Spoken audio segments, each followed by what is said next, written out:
ఆయన పరలోకములో అలాగే తండ్రి కృపాసం కూర్చొని ఉండక ఆయన రెండోసారి కూడా రావాలని ఆలోచన కలిగి ఉన్నాడు. రెండోసారి భూమి మీదకి రావాలనుకున్నాడు. అయితే రెండోసారి వచ్చినప్పుడు ఎలా వస్తారంట ఆయన తన కొరకు కనిపెట్టుకొని ఉండు వారి రక్షణ నిమిత్తము పాపము లేకుండా రెండవసారి ప్రత్యక్షమగును. అంటే యేసు ప్రభు రెండవ రాకడ ఉంది. యేసు ప్రభు రెండవ రాకడ రెండు భాగాలుగా ఉంది. ఒకటి రహస్య రాకడ, మరొకటి ప్రత్యక్ష రాకడ. అయితే ఆ రాకడలో వచ్చేటప్పుడు యేసు ప్రభు ఎలా వస్తారంట? పాపము లేకుండా వస్తారంట. అంటే ఒకటోసారి పాపంతో వచ్చాడా? కాదు. పాప తన మీద వేసుకొని ఒకటోసారి మానవుల యొక్క పాపము నుంచి విమోచించడానికి యేసు ప్రభు ఒకటోసారి కన్య మరియ గర్భంలో పాపము లేకుండా జన్మించాడు. రెండోసారి కూడా పాపము లేకుండానే వస్తున్నాడు. అయితే రెండోసారి వచ్చే భాగాలు రెండు భాగాలు. మధ్యాకాశం వరకు వస్తాడు ఒకసారి, ఆ తర్వాత భూమి మీదకి వస్తాడు. మధ్యాకాశం వరకు వచ్చేదాన్ని రహస్య రాకడ అంటారు. రహస్య రాకడ ఎవరికి చెప్పకుండా, ఎవరికి తెలియకుండా, ఆఖరికి యేసు ప్రభు కూడా తెలియకుండా తండ్రికి మాత్రమే తెలుసు అన్నమాట. అది ఆ రోజు మధ్యాకాశం వరకు యేసు ప్రభు వస్తాడు. ఎలా వస్తాడు మధ్యాకాశం వరకు? ఒక వాక్యం చదువుదాం. కీర్తనలు 19వ కీర్తన 5వ వచనం చూడండి. మధ్యాకాశం వరకు ఎలా వస్తాడు యేసు ప్రభు? మధ్యాకాశం వరకు వచ్చేదాన్ని రహస్య రాకడ అంటారు. అది ఎవరికి తెలియపడకుండా రెప్పపడం జరిగేది. ఇద్దరు పడుకోనుంటే ఒకరు ఎత్తబడతారు, ఒకరు విడవబడతారు. అంటే రహస్యంగా చెప్పకుండా వచ్చేదాన్ని రహస్య రాకడ అంటారు. దొంగవలే అన్న మాట ఉంటుంది. దొంగ చెప్పి వస్తాడా? చెప్పినాడు కదా, దొంగవలే వస్తాడు. అదే రహస్య రాకడ. ఆ రాకడ యేసు ప్రభు మధ్యాకాశం వరకే ఉంటది. అది వచ్చేటప్పుడు ఆయన ఎలా వస్తాడు మధ్యాకాశానికి? మొట్టమొదటిసారేమో పాపుల రక్షకుడిగా వచ్చాడు. రెండోసారి అది మధ్యాకాశం వచ్చేదాన్ని క్షమించండి, కీర్తన గ్రంథము 19వ కీర్తన 5వ వాక్యం చదువుదాం. అతడు తన అంతఃపురములో నుండి బయలుదేరు పెళ్లి కుమారుని వలె ఉన్నాడు. అనగా యేసు ప్రభు మధ్యాకాశానికి రావటానికి ఎలా ఉన్నాడు? పెళ్లి కుమారుని వలె ఉన్నాడు. ఇక్కడ భూమి మీద సంఘం ఎలా ఉంది? ఇప్పుడు పెళ్లి కుమార్తె వలె ఉంది. అది కూడా ప్రకటన గ్రంథం 19వ అధ్యాయంలో ఆ మాటలు ఉంటాయి. సంఘ వధువు పెళ్లి కుమార్తె తను తాను సిద్ధపరుచుకొనుచున్నది అన్న మాట రాయబడింది. కాబట్టి యేసు ప్రభు మధ్యాకాశానికి ఎలా రాబోతున్నాడు? అనంతపురము నుండి, చెప్పాలి కదా, అనంతపురం నుండి మధ్యాకాశానికి పెళ్లి కుమారుని వల్లే రాబోతున్నాడు. అనంతపురమా? అంతఃపురం నుండి యేసుప్రభు మధ్యాకాశానికి ఎలా రాబోతున్నాడు? పెళ్లి కుమారుడుగా. మనందరం భూమి మీద ఎలా ఉండాలి? ఇప్పుడు పెళ్లి కుమార్తెగా ఉన్నాం. పురుషులైనా స్త్రీలైనా అందరిని ఏమంటారు? సంఘం అంటారు. సంఘం వధువుగా పిలువబడుతుంది. వధువు తన్ను తాను భూమి మీద ఇప్పుడు ఏం చేసుకుంటుంది? సిద్ధపరుచుకొంచుకుంది. కాబట్టి అందుకొరకే తన కొరకు కనిపెట్టుకొని ఉండు వారి రక్షణ నిమిత్తము యేసు ప్రభు పాపం లేకుండా రెండవసారి ప్రత్యక్షమవుతున్నాడు. హల్లెలూయా. అయితే ఆ రెండవసారి ప్రత్యక్షమైనప్పుడు నీవు సిద్ధపడి ఉంటే మాత్రమే ఆయన్ని ఎదుర్కోగలవు. సిద్ధపడి ఉండకపోతే నీవు నేను ఎవరు కూడా ఆయన్ని ఎదుర్కోలేము, విడవబడతాము. అందుకే మత్తయి సువార్తలో ఉంది 25వ అధ్యాయంలో యేసు ప్రభు వారు పెళ్లి కుమారుడిగా భూమి మీదకి వచ్చినప్పుడు అర్ధరాత్రి వేళ 25వ అధ్యాయం అంతా మీకు బాగా తెలుసు. 10 మంది కన్యకలు ఉన్నారు కదా. ఆ 10 మంది కన్యకల్లో సిద్ధపడ్డ వాళ్ళు 5గురు, సిద్ధపడని వారు 5గురు. సిద్ధపడ్డ వాళ్ళు మాత్రమే పెళ్లి కుమారుని స్వరం విన్నారు. అవునా? కాదు 10 మంది విన్నారు. 10 మంది సిద్ధపడ్డ వాళ్ళు, సిద్ధపడని వాళ్ళు కూడా స్వరం విన్నారు. 10 మంది ఇదిగో పెళ్లి కుమారుడు వచ్చేస్తున్నాడు రండి అన్న స్వరము 10 మంది విన్నారు. 10 మంది విన్నారు. కానీ విందులోకి ప్రవేశించింది ఎంతమంది? 5గురే. అంటే 5గురు ఎవరు? సిద్ధపడ్డ వాళ్ళు. ఆయన కొరకు 10 మంది ఏస్తున్నారు? కనిపెట్టుకో ఉన్నారు. అందరూ కూడా ఒక చోట గదిలో చేరి 10 మంది కన్యకలు కనిపెట్టుకో ఉన్నారు. అయితే 10 మంది కన్యకలు కనిపెట్టుకున్న వారు 10 మంది పెళ్లి కుమార్ స్వరం విన్నారు. కానీ పెళ్లి కుమారు స్వరం విని లోపలికి ప్రవేశించిన వారెవరు? చదవండి మత్తయి సువార్త 25వ అధ్యాయం 10వ వాక్యము. సిద్ధపడ్డ వాళ్ళు మాత్రమే లోపలికి ప్రవేశిస్తారు. ఈరోజు మనము సిద్ధంగా ఉన్నావా అన్న విషయాన్ని గుర్తుపెట్టుకుందాం. మత్తయి సువార్త 25వ అధ్యాయం 10వ వచనము. పెళ్లి కుమారుడు వచ్చెను, బాగుండి, అప్పుడు సిద్ధపడి ఉన్నవారు ఆయనతో కూడా పెళ్లి విందుకు లోపలికి పోయిరి. మీ పక్కన చెప్పండి అన్నమాట, సిస్టర్ లేక బ్రదర్. సిద్ధపడి ఉన్న వాళ్ళు చెప్పండి పక్కన పలికిస్తాను. సిద్ధపడిన వారు ఆయనతో పాటు లోపలికి ప్రవేశించిరి. పడగండి, సహోదరి నీవు సిద్ధమేనా, సహోదరుడా నీవు సిద్ధమేనా అంటే ఈ రోజు ఎవరు సిద్ధంగా ఉన్నారో వారు మాత్రమే పెళ్లి కుమారునితో పాటు లోపలికి ప్రవేశించే వారిగా ఉంటారు. వారే ఆ రహస్య రాకల్లో ఎత్తబడే వాళ్ళు. ఈ రోజు ఈ రాత్రి కొరుకోళ్ళలో ఉన్న మనమందరం కూడాను యేసు ప్రభు మధ్యాకాశానికి వచ్చినప్పుడు, పెళ్లి కుమారుడిగా వచ్చినప్పుడు, పెళ్లి కుమార్తెగా నీవు నేను ఎత్తబడే వారిగా ఉండాలన్నది యేసయ్య చిత్తం. అదే యేసయ్య పండుగలో ఈ మొట్టమొదటి రాత్రి ప్రభు మనతో మాట్లాడుతున్నాడు. సిద్ధపడిన వారు మాత్రమే ఆయనతో పాటు పెళ్లి విందులోకి ప్రవేశించే హక్కు గలవారు. అయితే సిద్ధపడ్డ వారు ఎలా ఉంటారు సిద్ధపడ్డ వాళ్ళు? ఉదాహరణకి మేము అనంతపురం నుంచి నేను, నా భార్య విమల, అలాగే మా మేనల్లుడు జేమ్స్, అలాగే మా కుమార్తె జాయ్, నలుగురం, అలాగే నెహమనారద్ గారు, అక్క గారు, వారు కూడా అనంతపురం నుంచి ఎలా వచ్చాం? మేము సిద్ధపడి వచ్చాం. అంటే మేము స్నానాలు చేసుకున్నాము, డ్రెస్ వేసుకున్నాము, శుభ్రంగా మీ అందరూ చూడ ముచ్చటగా మేము ఉన్నాం ఇక్కడ కదా. అంటే సిద్ధపడ్డాము కాబట్టి ఇలా మీ ముందు కనబడుతున్నాం. అలా సిద్ధపడ్డాము, ఆత్మీయంగా కూడా మనం సిద్ధం. ఇలాగా సిద్ధపడి ఉండాలి. ఆయన కొరకు సిద్ధపడి కనిపెట్టుకొని ఉండు వారి రక్షణ నిమిత్తము యేసు ప్రభు మధ్యాకాశానికి రెండోసారి రాబోతున్నాడు. ఆయన ఎదుర్కోవాలంటే, ఆ పెళ్లి విందులో ఉండాలంటే సిద్ధపడాలి. ఎలా సిద్ధపడాలి? కొన్ని వాక్యాలు చూద్దాం. వారానికి ఎన్ని రోజులు మనకమ్మా? వారానికి ఎన్ని రోజులు? 7 రోజులు కదా. యేసు ప్రభు సృష్టి అంతా ఎన్ని రోజులు చేశాడు? 6 రోజులు చేశాడు. 7వ రోజున విశ్రాంతి తీసుకున్నాడు. రండి, ఆది కాండములోనే ప్రారంభ పేజీలోనే మానవులందరినీ దేవుడు ప్రేమించి ఎలా సిద్ధపడాలో ముందుగానే రాసి పెట్టాడు ఆయన. ఆది కాండములోనే ఉన్నాయి చూడండి. 1వ రోజు ఏమి చేశాడు, 2వ రోజు ఏమి చేశాడు, 3వ రోజు ఏమి చేశాడు, 4వ రోజు ఏమి చేశాడు, 5వ రోజు ఏమి చేశాడు, 6వ రోజు ఏమి చేశాడు, 7వ రోజు ఏమి చేశాడు. ప్రారంభ అధ్యాయంలోనే 1-2 అధ్యాయాల్లోనే ఆ ప్రారంభంలో సిద్ధపాటు విధానాన్ని దేవుడు రాసి పెట్టాడు. చదువుదాము కొన్ని వాక్యాలు. ఇప్పుడు 1వ అధ్యాయము, ఆది కాండము 1వ అధ్యాయము 1 నుంచి 5 వాక్యాలు చదవండి.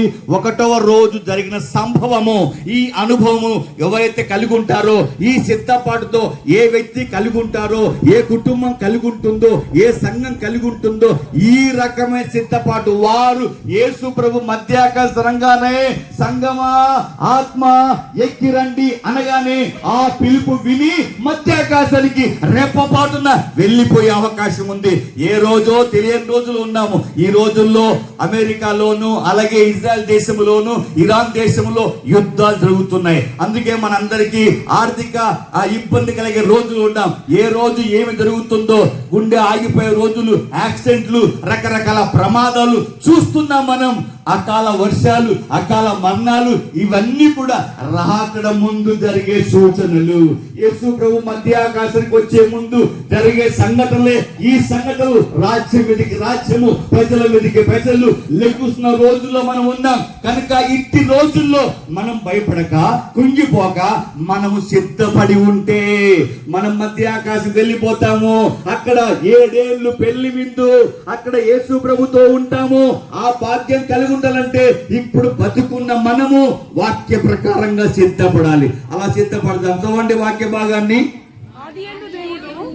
ఆది యందు దేవుడు భూమిని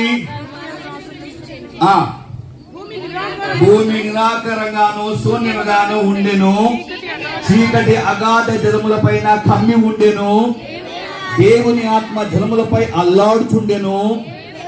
దేవుడు వెలుగు కమ్మని పలుకగా వెలుగు కలిగెను, వెలుగు మంచిదైనట్టు దేవుడు చూచెను. దేవుడు వెలుగును చీకటిని వేరుపరచెను. దేవుడు వెలుగును పగలనియు చీకటికి రాత్రినయు పేరు పెట్టెను.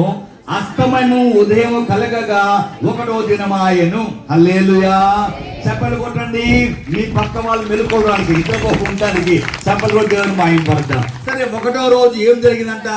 దేవుడు వెలుగును చీకటిని వేరుపరిచాడు. వెలుగును చీకటిని వేరుపరిచాడు. వెలుగు చీకటి రెండు కలిసి ఉండడం మంచిది కాదు, అసంభవం కూడా. ఇప్పుడు మనం ఇప్పుడు ఎలా ఉన్నాము? ఎక్కడ ఉన్నాం? ఎందులో ఉన్నామంటే చీకట్లో ఉన్నాం. పగలు అయిపోయింది కదా, చీకట్లో ఉన్నాం. పగలు చీకటి ఆ రోజుల్లో కలిసి ఉండేవేమో, కానీ దేవుడు కలిసి ఉండడం ఇష్టం లేకుండా దేవుడు రెండు ఏం చేసినాడు? వేరుపరిచినాడు.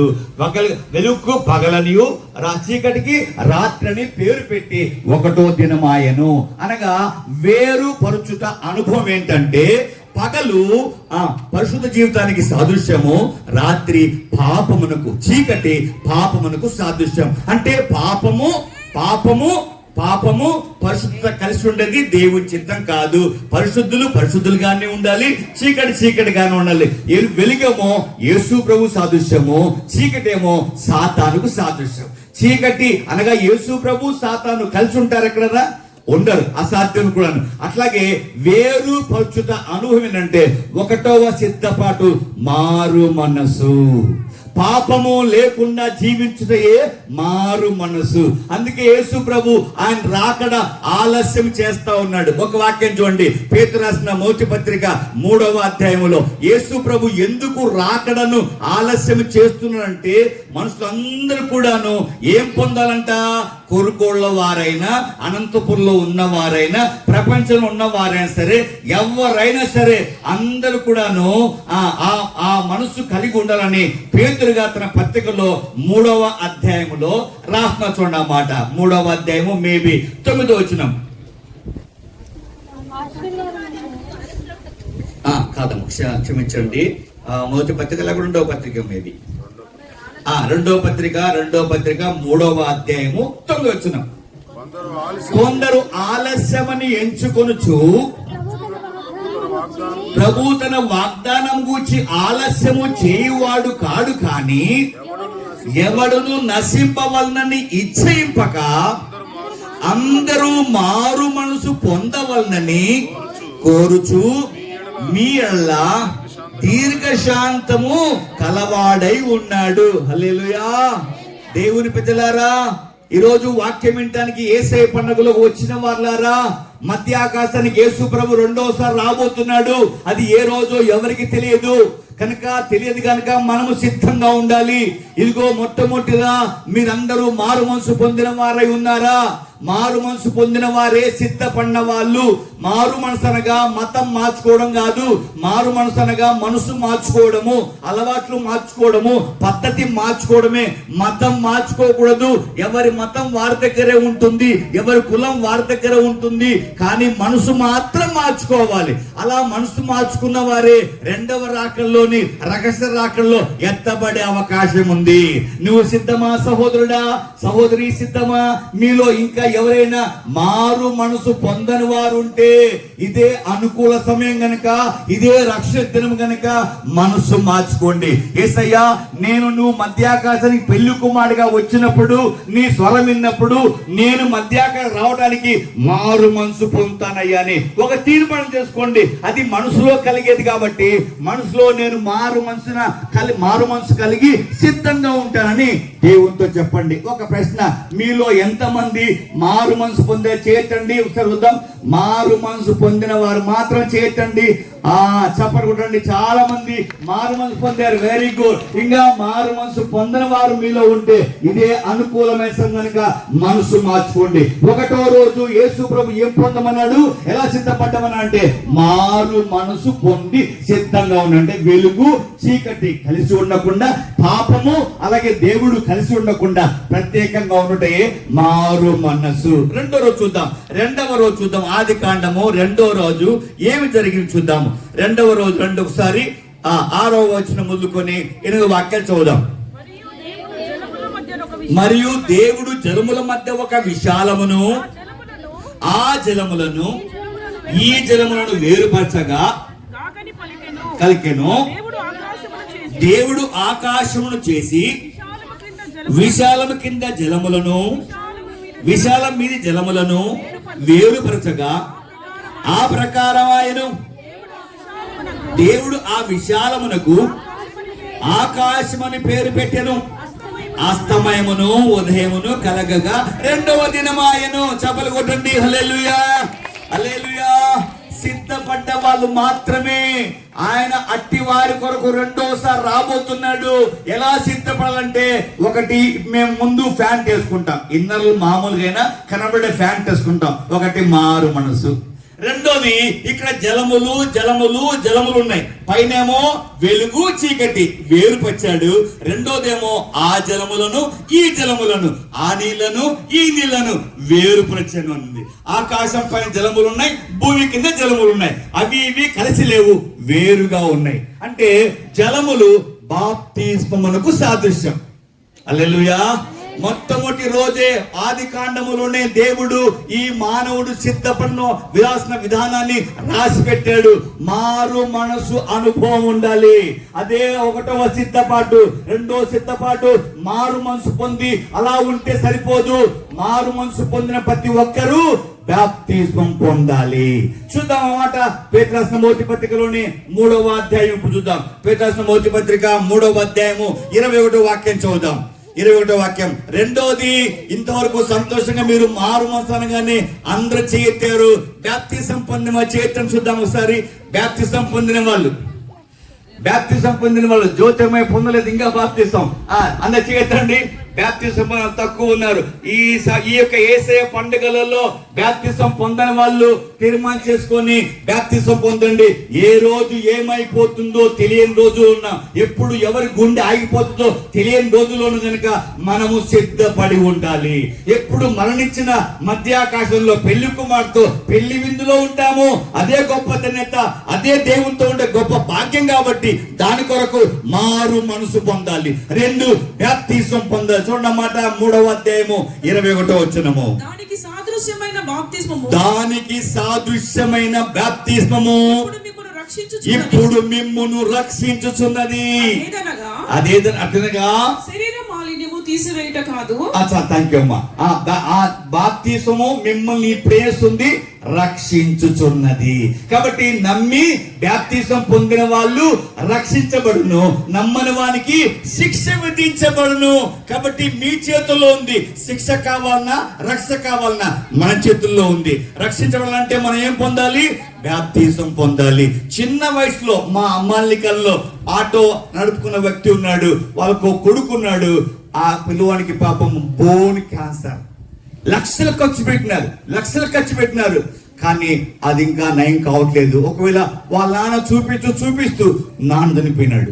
బొజ్జప్ప అన్న పేరు, చనిపోయినాడు. అంటే ఒక కొడుకే బాగా చూసుకుంటున్నాడు కొడు, కానీ బోన్ క్యాన్సర్ తో బాధపడుతున్నాడు. చనిపోతే నరకానికి పోవస్తుంది. అదే రక్షించబడితే ప్రభువైన యేసుక్రీస్తు వారి సొంత రక్షకుడిగా హృదయంలో చేర్చుకొని మనసు మార్చుకొని బాప్తిసం పొందుంటే అప్పుడు ఏ రోగంతో ఉండి చనిపోయినా అతడు ఎక్కడ ఉంటాడు?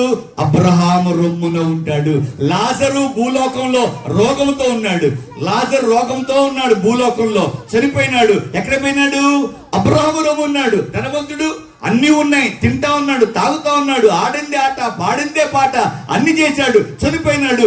ఆత్మ ఎక్కడ పోయింది? పాతాళం పోయింది. పాతాళంలో ఏముంది? యాతన, పళ్ళు కవుతా ఉన్నాడు. ఆ తప్పించుకోవాలంటే ముందేం పొందాలి? చెప్పాలి. ముందేం పొందాలి?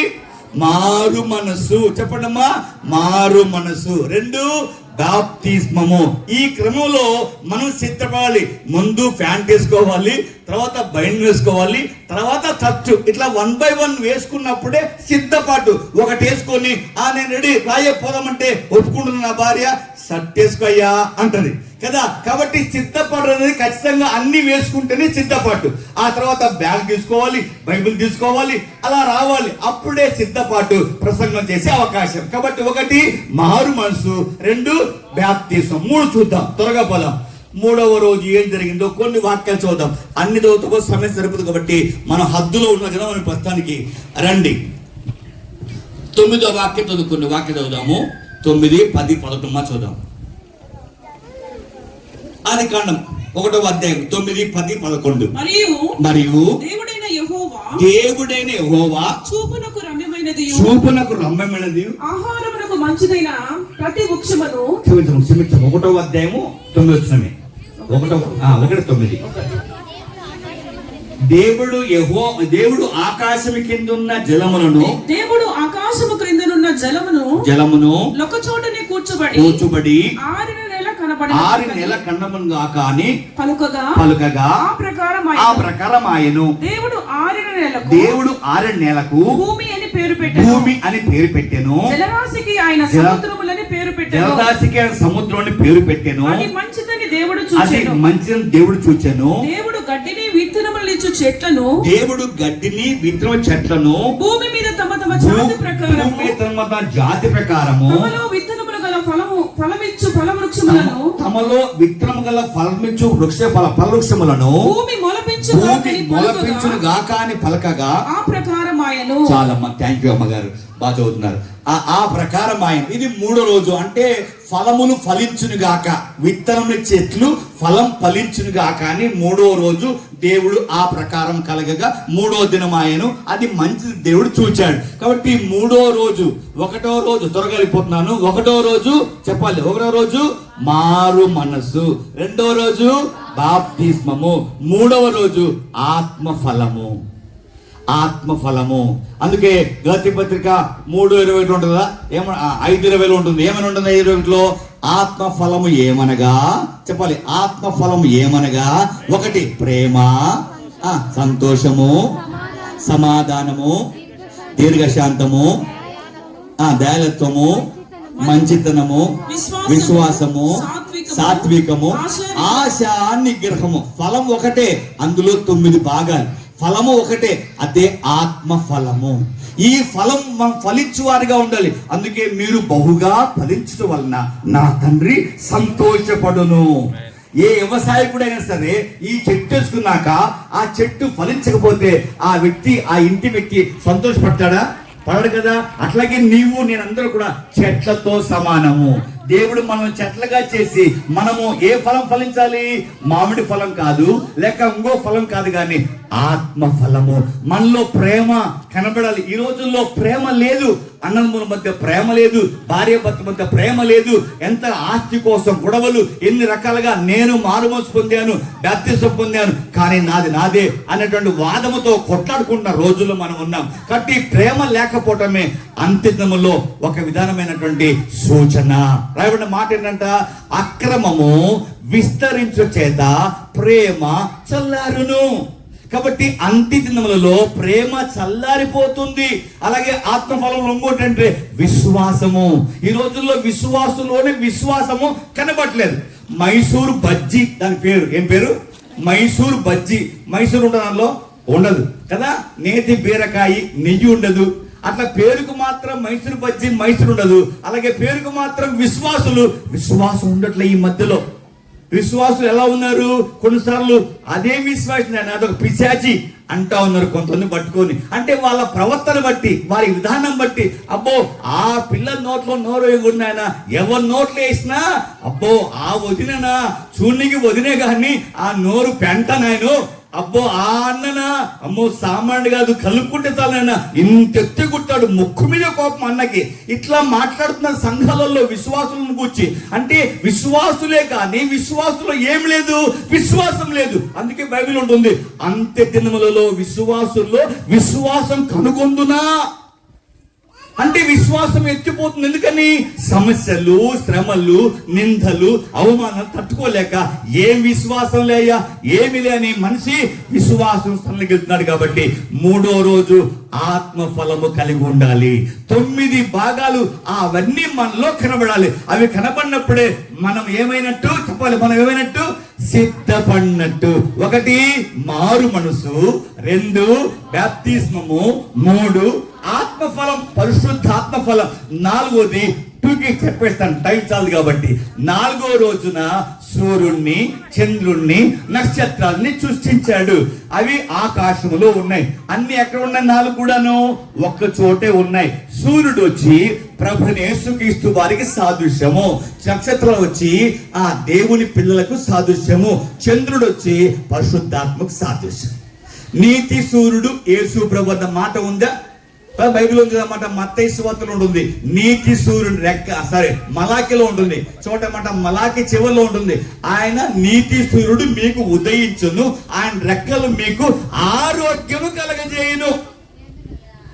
మలాకి సువార్త, మలాకి పత్రిక, మలాకి గ్రంథము 4వ అధ్యాయము 3వ వచనం అనుకుంటాను. నేను నియమింపు దినమును దుర్మార్గులు మీ పాదముల క్రింద ధూళి వలె ఉందురు, మీరు వారిని అనగదొరుకుదురని సైన్యములకు అధిపతి యెహోవా సెలవిచ్చుచున్నాడు. అదేనండి 4:2. అయితే నా నామమందు భయభక్తులు కలవారు మీకు నీతి సూర్యుడు ఉదయించును, అతని రెక్కలు ఆరోగ్యము కలగజేయును. కనుక మీరు బయలుదేరి. హల్లెలూయా. చాలా మంది థ్యాంక్ యూ. ఏంట నీతి సూర్యుడు ఆయన రెక్కలు మనకేం కలగజేస్తాయంట? ఆరోగ్యం కలగజేస్తాయంట. కాబట్టి సూర్యుడు వచ్చి యేసు ప్రభు సాదృశ్యము, చంద్రుడు వచ్చి పరిశుద్ధాత్మకు సాదృశ్యం. పరిశుద్ధాత్మ స్వయం ప్రకాశి కాదు, పరిశుద్ధాత్మ స్వయం ప్రకాశి కాదు. సూర్యుని వెలుగు తీసుకొని లోకానికి రాత్రి పూట చంద్రుడు వెలిగిస్తా ఉంటాడు. అలాగే యేసు ప్రభులో నుంచి పరిశుద్ధాత్మ దేవుడు వచ్చాడు. ఈ పరిశుద్ధాత్మ దేవుడు ఈ రోజుల్లో మనం నడిపిస్తున్నాడు. చుక్కలు వచ్చి, స్టార్స్ వచ్చి విశ్వాస సాదృశ్యం, అది ఒకటి. అలాగే సూర్యుడు వచ్చి కుటుంబ యజమానుడికి, చంద్రుడు వచ్చి భార్యకు, ఆ చుక్కలు వచ్చి పిల్లలకు. అంటే మారు మనసు పొందిన వారు బాప్తిసం పొందాలి, బాప్తిసం పొందిన వారు పరిశుద్ధాత్మ ఫలములు కలిగి ఉండాలి, పరిశుద్ధాత్మ ఫలం కలిగిన వారు కుటుంబ ప్రార్థన ఉండాలి, కుటుంబ సహవాసం ఉండాలి, సంఘ సహవాసం ఉండాలి. ఇది లేకుండా నువ్వు మారు మనసు పొందిన, ఇది లేకుండా బాప్తిసం పొందిన, ఇది లేకుండా ఆత్మఫలం పొందిన ప్రయోజనం ఉండదు. ఇంట గెలిచి రచ్చగెలిచాలి. బయట వాళ్ళతో బాగుంటాం కానీ ఇంటి వారితో గసగసగా ఉంటాము, ఇంటి వారితో ప్రేమ చూపించలేము, ఇంటి వారితో సహవాసాన్ని కలిగి ఉంటాము. బయటి వారితో ఎంతసేపైనా ఫోన్ వస్తే ఫోన్లో ఎంతసేపైనా ఆ చెప్పు సిస్టర్, ఆ చెప్పు బ్రదర్, అబ్బో ఎంతసేపైనా మాట్లాడతాం. ఇంట్లో భార్య పోయేసా పనులు పెట్టాయి అని భార్య పెట్టేస్తాం.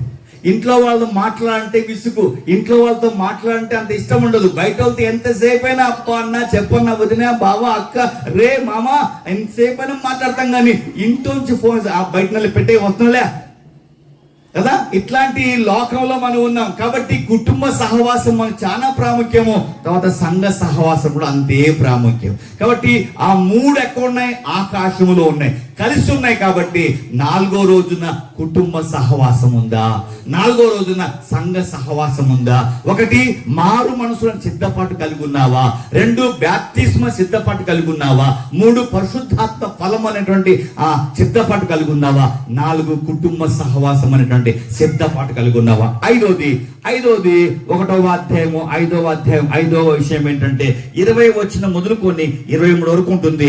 5వ విషయం 5వ రోజు. 1వ రోజు మారు మనసు, 2వ రోజు బాప్తిస్మము, 3వ రోజు పరిశుద్ధాత్మ ఫలములు, 4వ రోజు కుటుంబ సహవాసము, 5వ రోజు అక్కడ చేపలను పక్షులను దేవుడు సృష్టించను అని రాయబడింది. ఆ జలములో సంచరించే చేపలంటే చేపలు పక్షులు అంటే కోళ్ళు, ఇవన్నీ కూడా మానవునికి ఆహారంగా దేవుడిచ్చాడు. అందుకే చేపను పేతురు నీవు గాలం వెయ్యి, ఒక చేప వస్తుంది, అందులో 1 సెకెల్ ఉంటుంది, నీ కొరకు నా కొరకు పన్ను కట్టు అన్నాడు. అంటే చేప ఆ సెకెల్ ఏం చేయాలి? మింగాలి. ఆ చేప మింగినాక ఆ లోపల సెకెల్ బయట రావాలంటే ఏం చేయాలి? గాలానికి పట్టబడాలి. గాలం పట్టబడితే అదేం చేసినట్టు? ప్రాణము త్యాగం చేయట, ప్రాణం ఇస్తుంది. కోళ్ళైనా చేపలైనా మానవుని ఆహారం కొరకు చేపలు ప్రాణం ఇస్తున్నాయి. యేసు ప్రభు ఎప్పుడు కూడా ఆహారం పెట్టినప్పుడు రొట్టె చేపలే పెట్టినాడు. ఎన్ని చేపల్ని యేసయ్య ప్రాణం ఇచ్చి, ఎన్ని చేపలు యేసయ్యకు ఆహారంగా, శిష్యులకు ఆహారంగా ప్రాణం ఇచ్చాయో అంటే 5వ రోజు ఇచ్చుటను చూపిస్తుంది. 1వ రోజు మారుమని చూపిస్తుంది, 2వ రోజు బాప్తిస్మము, 3వ రోజు ఆత్మ ఫలములు, 4వ రోజు కుటుంబ సహవాసము, 5వ రోజు ఇచ్చుట మన కలిగిన దాంట్లోంచి దేవునికి కానుక రూపంలో, దశంభాగ రూపంలో ఇవ్వాలి. ఇచ్చుట అనేది దేవుడు మెచ్చుకునే భాగము. అందుకే ఉత్సాహంగా ఇచ్చు వారిని దేవుడు ప్రేమించును. ఉత్సాహంగా సనుక్కుంటా, గొనుక్కుంటా, జోబి గీరుకుంటా, చేతులు గీరుకుంటా, బలవంతంగా కాకుండా బలవంతంగా కాకుండా ఉత్సాహంగా ఇచ్చు వారిని దేవుడు ప్రేమించును అనేది 5వ రోజు ప్రేమిస్తుంది. అందుకే పుచ్చుకుంట కంటే ఇచ్చుట ధన్యత. అది నెహెమ్యా నగరంలో చాలా ఎక్కువ శాతం ఉంటుంది. ఇచ్చుట అనేది మేము ఎరుగుదాము అన్న అవసరమైతే తనకున్న ఒక స్థలాన్ని, సెంటును కానీ 1/2 ఎకరా కానీ అమ్మేసి ఇచ్చుటకు ముందుంటాడు నెహెమ్యా గారు. ఆ విషయంలో చెప్పలు కూడా దేవుని మహిమపరచండి. అన్నగారికి కలిగి ఉన్న ఆ మనసును బట్టి దేవునికి మహిమ కలుగును గాక. హల్లెలూయా. కాబట్టి దేవచన మనం కూడా ఇచ్చుటకు ముందుండాలి. అందుకే ఇచ్చేవారిగా ఉండువారిగా ఉండాలని దేవుడు 5వ రోజున చేపల గురించి అలాగే పక్షుల గురించి రాసి పెట్టాడు. కాబట్టి ఈ రోజు మనము ఎంత ఇస్తే, ఇప్పుడు ఈ ఏసే పండుగలు ఉన్నాయి, ఏసే పండుగలు పాస్టర్ గారు ఈ రోజు సాయంత్రం భోజనం ఖర్చు మొత్తం నాదే అని చెప్పగలిగిన వారిగా ఉండాలి. ఆ సంవత్సరం ఖర్చు మొత్తం నాదే అని చెప్పగలిగిన వారిగా ఉండాలి. రీసెంట్ గా మేము మే 29వ తారీఖున 1వ యానివర్సరీ జరుపుకున్నాము. మా సంఘస్థులే 50,000 రూపాయలు ఖర్చు పెట్టి కార్యక్రమం అంతా వాళ్ళు చేసేసినారు. హల్లెలూయా. నా నుంచి ఒక్క పైసా తీసుకోలే వాళ్ళు, ఒక్క పైసా లేదు, అంత వాళ్ళే ఖర్చు పెట్టి కార్యక్రమాన్ని 250 మందికి భోజనాలు పెట్టినారు. హల్లెలూయా. కాబట్టి దేవుని పిల్లల సంఘం అలాగే దేవుని పిల్లలు ఇచ్చువారిగా ఉండాలి. ఇచ్చువారిగా కానుక రూపంలో కావచ్చు, దశంభాగం రూపంలో కావచ్చు, ఏ రూపం సరే నువ్వు ఇచ్చువారిగా ఉండాలి. అది దేవుడు కోరుకుంటున్నాడు. అది 5వ రోజు. 6వ రోజు వచ్చి దేవుడు స్త్రీని పురుషుగా చేసి మీరు ఫలించి అభివృద్ధి పొందుడు అన్నాడు. మీరు ఫలించి అభివృద్ధి పొందమన్నాడు. అంటే ఏంటిది? కేవలం పెళ్లి చేసుకొని పిల్లల కారణం కాదు, విశ్వాసంలో అభివృద్ధి. అంటే పిల్లలు వద్దని కాదు కానీ దాంతో పాటు ఒక వాక్యం చూడండి. తిరిగి ఒక వాక్యం చూద్దాము. పేతురు రాసిన 2వ పత్రిక 3వ అధ్యాయం 18వ వాక్యం చూద్దాం. పేతురు రాసిన 2వ పత్రిక 3వ అధ్యాయం 18వ వచనం. నా టైం పరిగెడుతుంది కాబట్టి మనం దాటిపోదాము. 6వ రోజున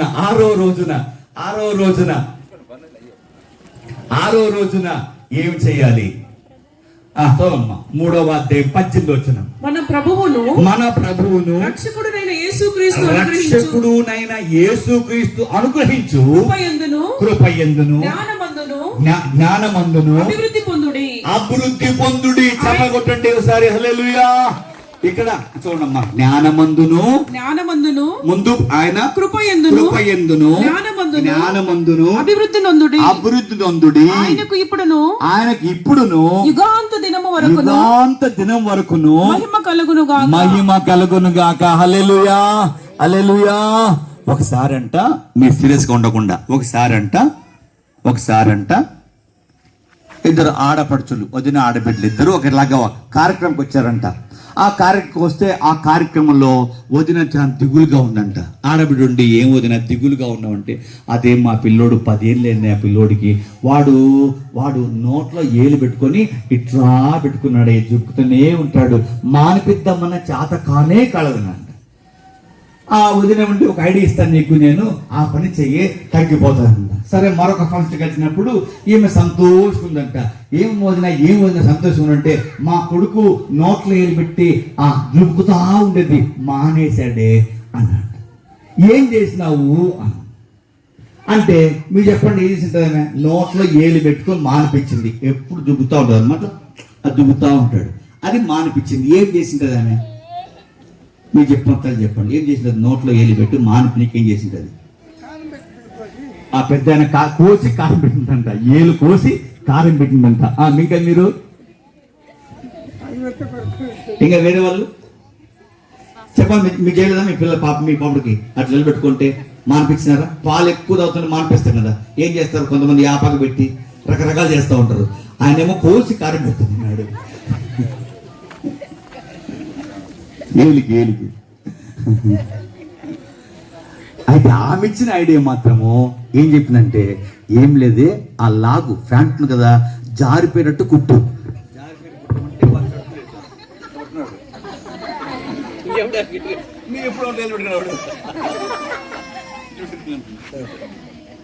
మర్చిపోయినాడు.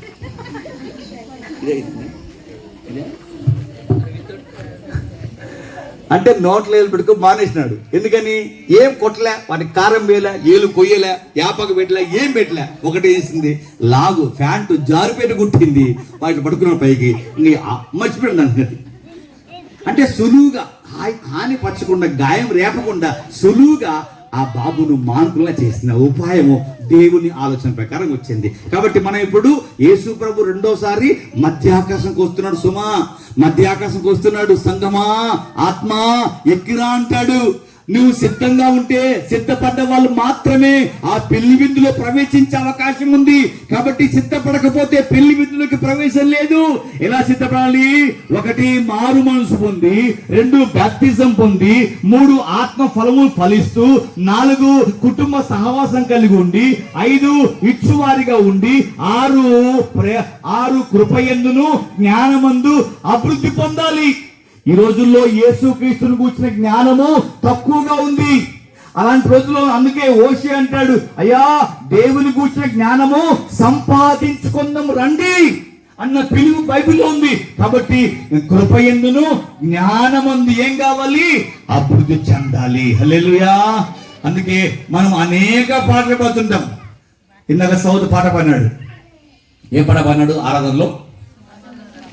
సుమధుర స్వరముల గానాలతో, అంటే ఆయనకున్నటువంటి మధురమైనటువంటి విధానాన్ని మనం గాన రూపంగా జ్ఞానం తెలుసుకొని యేసుని గురించి పాడి మహింపరచాలి. 1 మళ్ళీ చివరి ఎత్తాను. 1 మారు మనసు చెప్పాలి. అందరూ ఎప్పుడమ్మా? 1 గట్టి ఎప్పుడు? 1 మారు మనసు, 2 బాప్తిసం, 3 ఆత్మ ఫలము, 4 కుటుంబ సహవాసము, 5 ఇచ్చుట, 6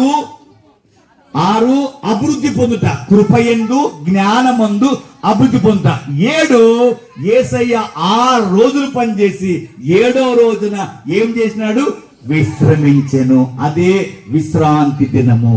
మానవునికి ఇచ్చిన ఆజ్ఞ అన్నిట్లో కూడా 6 రోజులు పనిచేయాలి, 7వ రోజు విశ్రమించాలి. అది ప్రభు దినము, ఆదివారము, విశ్రాంతి దినమున ఏ పనికి పోకూడదు, ఏ పని చేయకూడదు. మందిరములో దేవుణ్ణి ఆరాధించాలి. ఆరాధింతు నిన్ను దేవా, ఆనందింతు నీలో దేవా అని పాడుతున్నాం కదా. కాబట్టి ఆరాధనకు ఆదివారము మనము ఆరాధన మందిరములో ఉండాలి. మన పని బాటలో ఉండకూడదు, మన ప్రాముఖ్యమైనటువంటి కార్యక్రమాలు ఉండకూడదు. ఒక్కసారి సంవత్సరంలో ఒక్కసారి పెళ్లి కాబట్టి మా వదిన బిడ్డది పెళ్లి, మా అన్న కొడుకుది పెళ్లి అని ఆదివారం పెళ్లికి పోకూడదు. ఆదివారం ప్రయాణం పెట్టుకోకూడదు. ఒకవేళ ఆదివారం పెళ్లి మన బంధువులు ఉంటే ఆరాధన అయిపోయినాక వాళ్ళ భోజన కార్యక్రమం పోవచ్చు. భోజనానికి కార్యక్రమం పోయి ఆ కార్యక్రమం మిగిలినవన్నీ మొత్తం చెయ్యి నువ్వే, అన్న అని, వదిన అని, బావ అని ఆ కార్యక్రమం చూడడానికి ఉండు. మొదటి నుంచి ఉండకపోయినా మధ్యలో జాయిన్ అయిపోయింది సరే, నిన్ను బట్టి ఆ ఇంటి వారు సంతోషపడతారు. ఆరాధన వెనక వేసేప్పుడు వెళ్ళకూడదు. విశ్రాంతి దినం అనేది మనోహరమైనదని, అది ఘనమైనదిగా ఎంచి నీవు గనక ఆ దినమును ఆచరిస్తే నేను నిన్ను ఉన్నతమైన తలములకు ఎక్కించదను. అదొక్క మాట చూద్దాము. అదొక్క మాట. యెషయా గ్రంథము 58వ అధ్యాయము. ఆదివారమున అనేక పనులు పెట్టుకొని మనం గనక ఆదివారమున ఆయా పనులకు వెళితే మనకే ఇబ్బంది. దయచేసి అర్థం చేసుకొని ఆదివారమున విశ్రాంతిమున ప్రార్థనకు రండి, దేవుడే చూసుకుంటాడు. 58వ అధ్యాయము 13వ వచనం. నా విశ్రాంతి దినమున వ్యాపారము చేయకుండా నాకు ప్రతిష్ఠితమైన దినమని నీవు ఊరక ఉండినెడల విశ్రాంతి దినము మనోహరమైనదని యెహోవాకు ప్రతిష్ఠిత దినమని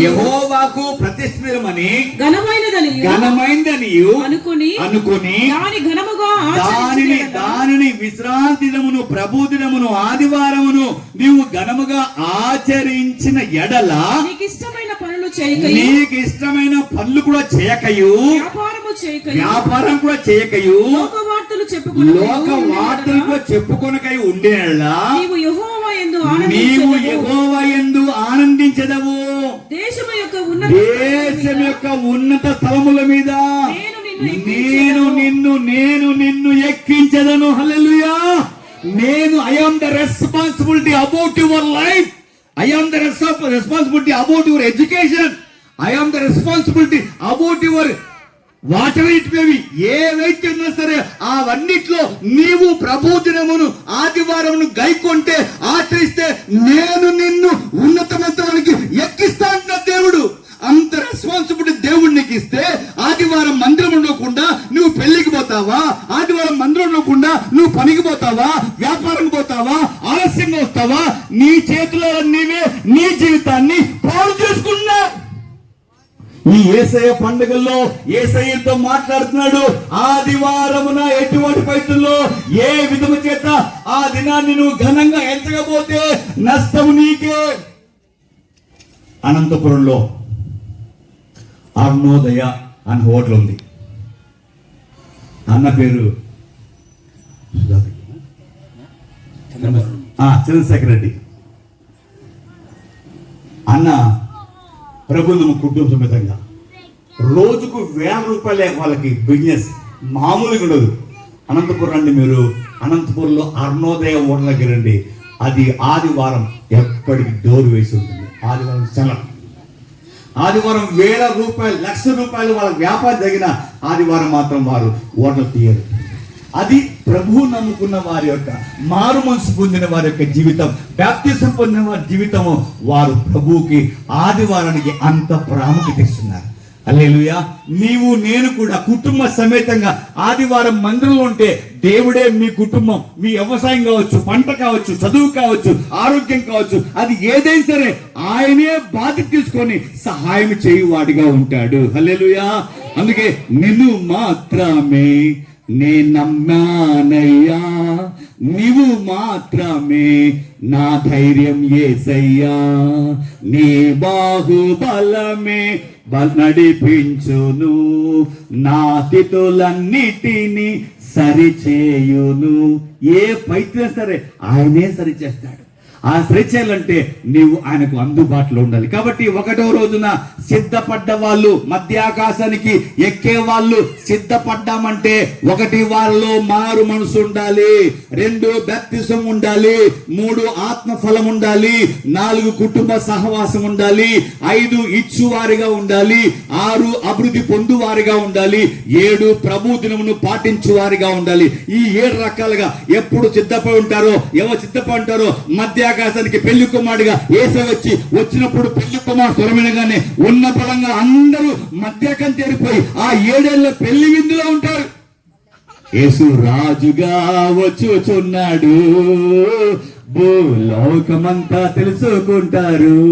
యేసు రాజుగా వచ్చుచున్నాడు, భూలోకమంతా తెలుసుకుంటారు.